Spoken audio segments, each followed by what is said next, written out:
Hello friends, welcome. स्वागत है आपका आज के एक और ब्लॉग में। आज जो मैं आपको बेदवन पार्क का पार्ट 2 दिखाने जा रहा हूँ। तो पहले वाले पार्ट में आपने डे टाइम तक का पूरा बेदवन पार्क का देखा होगा, और अब जो है लेज़र शो का मैं आपको दिखाऊंगा, जो कि रात को 6 बजे शुरू होता है शाम के टाइम सर्दियों में, और वैसे गर्मियों में 8 बजे शुरू होता है। तो चलिए अब मैं आपको लेज़र शो का पूरा वीडियो दिखाता हूँ। ये आप देख सकते हैं म्यूजिकल वाटर लेजर शो शुरू हो चुका है। ये देखिए, वाह भाई।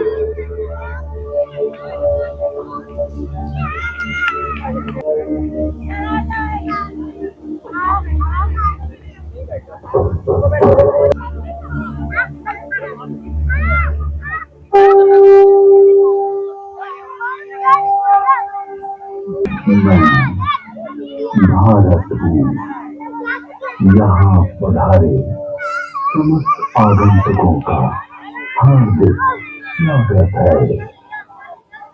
भारत में आदिकाल की विलुप्त वेदवाणी से प्रारंभ करने की चेष्टा की गई है।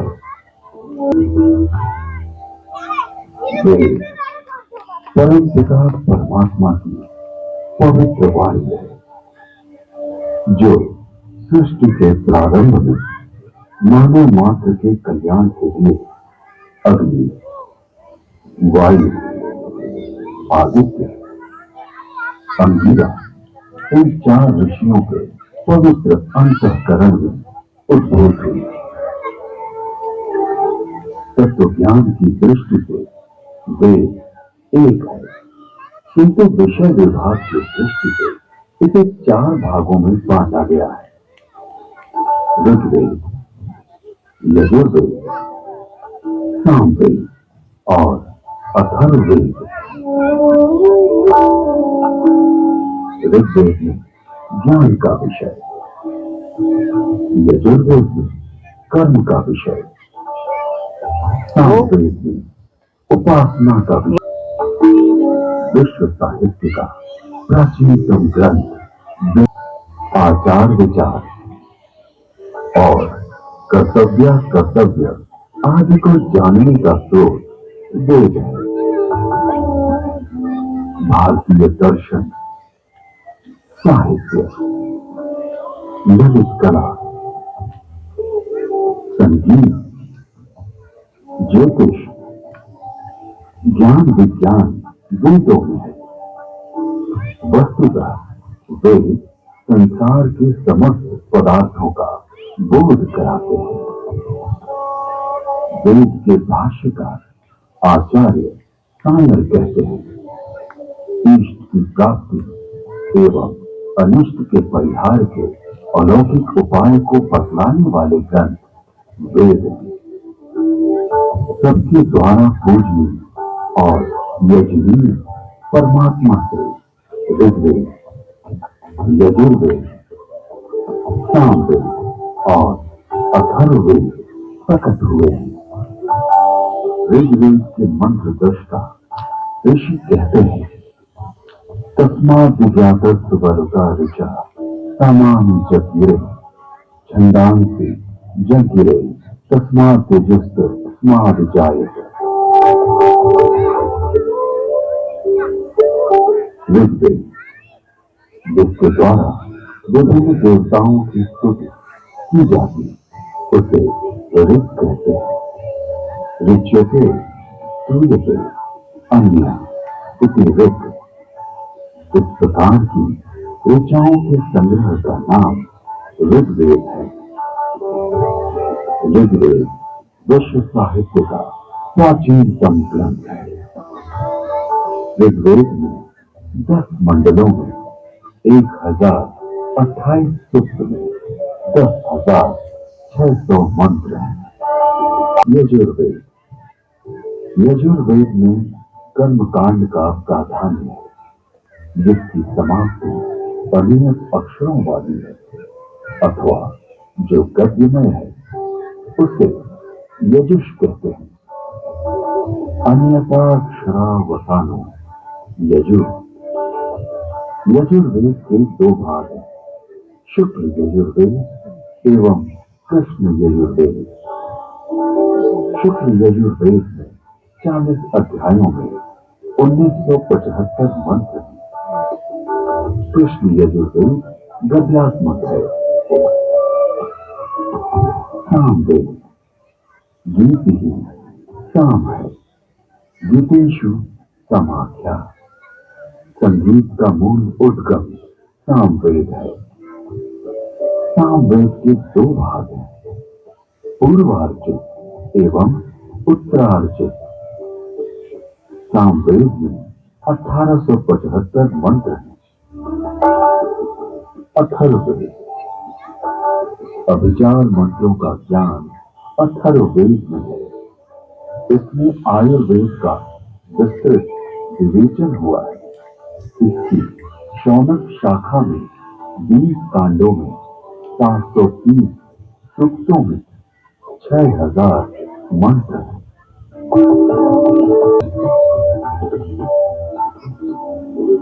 प्राचीन काल में वेद श्रुति परंपरा से अक्षुण्ण रहे। वैदिक ऋषियों ने वेदों को कंठस्थ किया और अपने शिष्यों को इसका श्रवण कराया। शिष्यों ने सुनकर वेदों को कंठस्थ किया और उन्होंने अपने शिष्यों को सुनाकर कंठस्थ कराया। इस प्रकार श्रुति परंपरा से वेद अक्षुण्ण बने रहे। वेदों में किसी भी प्रकार की मिलावट न हो सके, इसके लिए वैदिक ऋषियों ने विकृति पाठों का निर्माण किया। वेदों में मंत्र देश का ऋषियों का उल्लेख है, जिन्होंने मंत्रों का साक्षात्कार किया। इस परंपरा में सप्त ऋषियों का विशेष महत्व बतलाया गया है। सप्त ऋषियों का वैशिष्ट उपनिषद एवं पुराणों में मिलता है। ये 7 ऋषि हैं: वशिष्ठ, विश्वामित्र, जमदग्नि, भारद्वाज, अत्रि, गौतम, अगस्त्य। वेदों में अनेक ऋषिकाओं का भी उल्लेख है। इन ऋषियों की परंपरा का अनुपालन करने वाले ऋषियों ने भी इन्हीं नामों को धारण किया। आज विश्व में जिन आविष्कारों का श्रेय पाश्चात्य जगत द्वारा लिया गया है, उसे हमारे प्राचीन ऋषियों द्वारा तथ्य सहित हजारों वर्ष पूर्व प्रमाण सहित वेदों में उल्लिखित किया गया है। जैसे अगस्त्य संहिता में विद्युत उत्पादन के सूत्र मिलते हैं।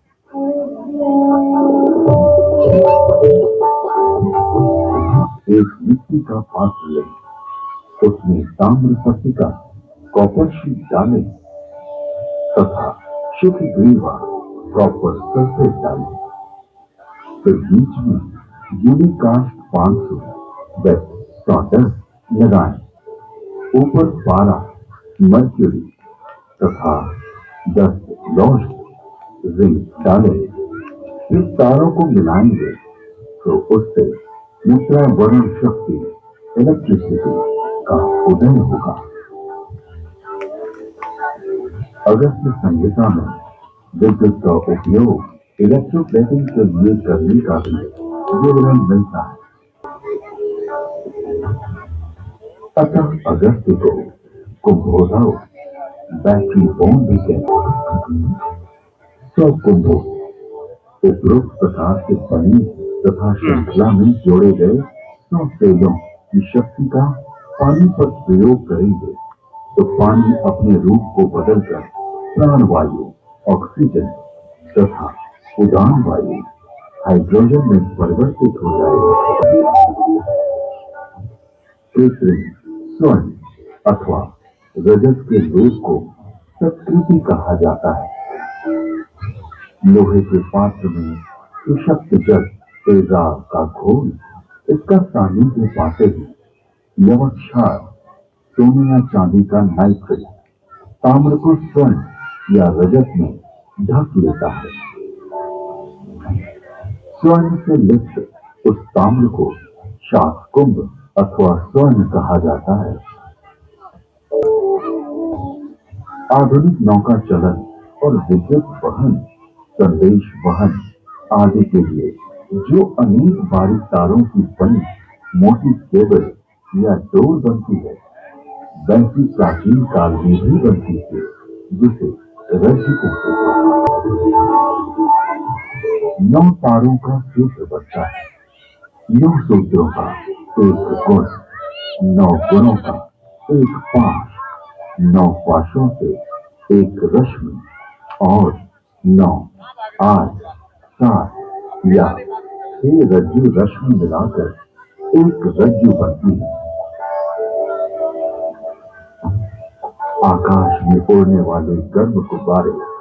इसके अलावा अगस्त्य मुनि ने गुब्बारों को आकाश में उड़ाने और विमान को संचालित करने की तकनीक का भी उल्लेख किया है। उड़ान वायु हाइड्रोजन को वायु प्रतिबंधक वस्त्र में रोका जाए तो यह विमान विद्या में काम आता है।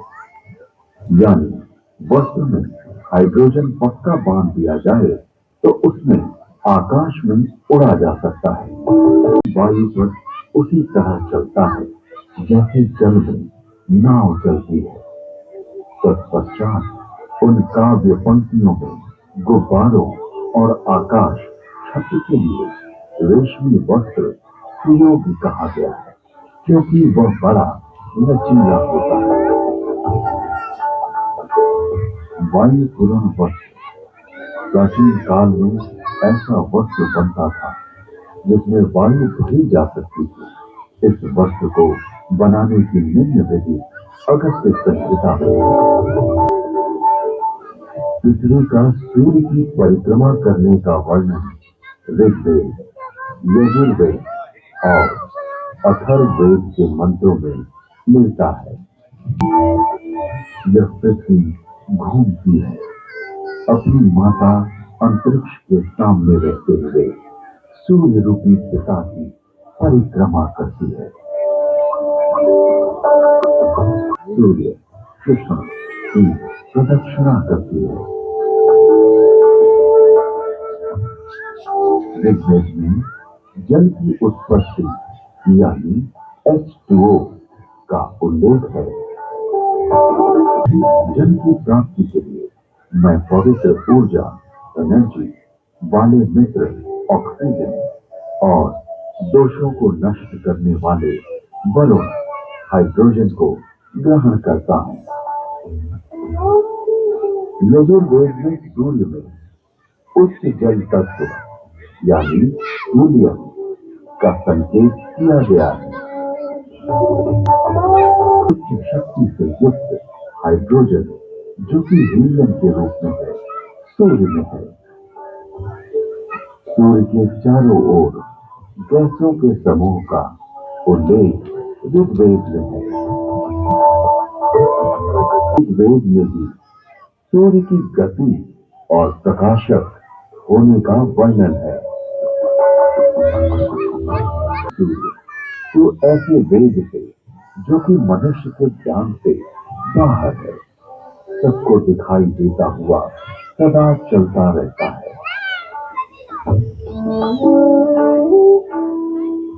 विश्व के प्रथम वैज्ञानिक अथर्वा ऋषि के अनेक आविष्कार का उल्लेख वेद में प्राप्त होता है। एक वृक्ष आदि से अग्नि ऊर्जा। अथर्वा ऋषि ने मंथन घर्षण फ्रिक्शन से ऊर्जा उत्पन्न की। वृक्ष की लकड़ी में अग्नि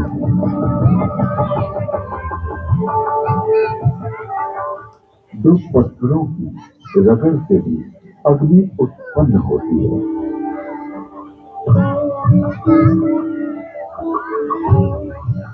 दूसरा, जल मंथन से अग्नि, हाइड्रो इलेक्ट्रिक, हाइडल। अथर्वा ऋषि ने तालाब के जल से मंथन, फ्रिक्शन के द्वारा जलीय विद्युत हाइडल का आविष्कार किया।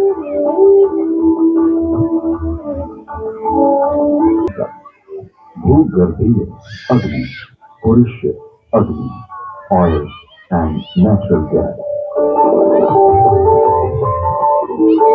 वेद में सूर्य से पदार्थों के प्रकाशित होने अर्थात वर्ण, कलर प्राप्त होने का वर्णन है।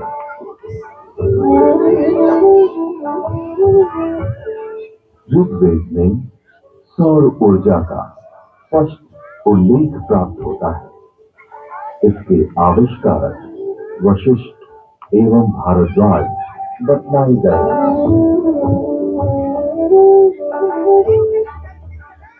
ऋग्वेद में सूर्य की घातक किरणें अल्ट्रावायलेट रेज का वर्णन है। ऋग्वेद और अथर्ववेद में ओजोन परत यानी ओजोन लेयर का वर्णन है। इस प्रकार गर्भस्थ शिशु की रक्षा के लिए उम्र, जार, झिल्ली, परत, मेम्ब्रेन होती है। उसी प्रकार पृथ्वी रूपी शिशु की रक्षा के लिए परमात्मा ने इस महज उम्र, ओजोन परत की रचना की है। ये स्थूल रूप वाला है। इसका स्वरूप स्वर्ण के समान दिव्य आभामय है। वेद में पृथ्वी का अपनी धुरी पर घूमना बतलाया गया है। पृथ्वी की 7 परतों यानी स्ट्रेटा का उल्लेख ऋग्वेद में है। में पर्यावरण के संघटक तत्वों का निरूपण अनेक स्थानों पर किया गया है। वायु और औषधियां, वनस्पति, ये तीनों भूमि को घेरे हुए हैं और मानव मात्र को प्रसन्नता देते हैं। अतः इन्हें छंदस, छंद कहा गया। इनके नाम और रूप अनेक हैं। अतः इन्हें पुरुरूपम कहा गया है। लोक को ये तत्व जीवन रक्षा के लिए दिए गए हैं।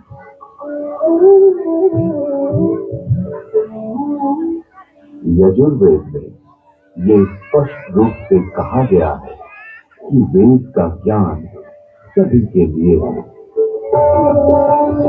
कल्याणकारिणी वेदों की वाणी ब्राह्मण, क्षत्रिय, वैश्य, शूद्र, बल्कि अति शूद्र आदि सभी लोगों के लिए देता हूं। इसलिए अपने बीच किसी को भी असमान न समझो, किंतु सभी विद्वानों के प्रिय बनने और सभी लोगों को दान देने का यत्न करो और सदा सभी की समृद्धि की कामना करो।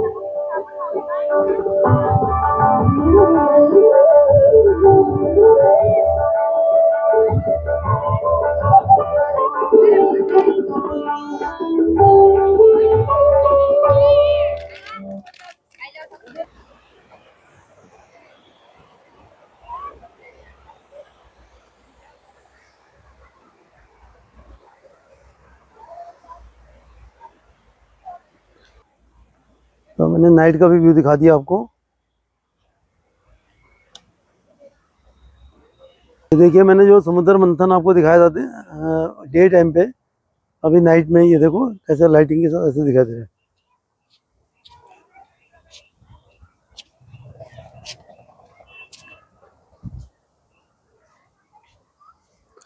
ये समुद्र मंथन का जो है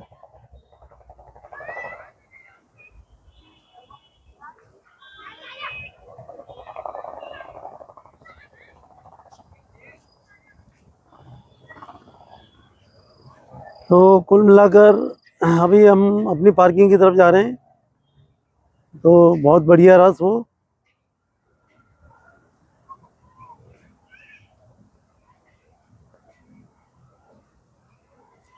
ये देखिए हमारे पिताजी, देखिए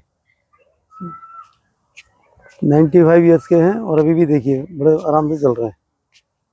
वाह। तो फ्रेंड्स, आज का ब्लॉग हम यहीं पे फिनिश करते हैं, एंड करते हैं। और प्लीज़ वीडियो को लाइक करें, शेयर करें और सब्सक्राइब करें। धन्यवाद।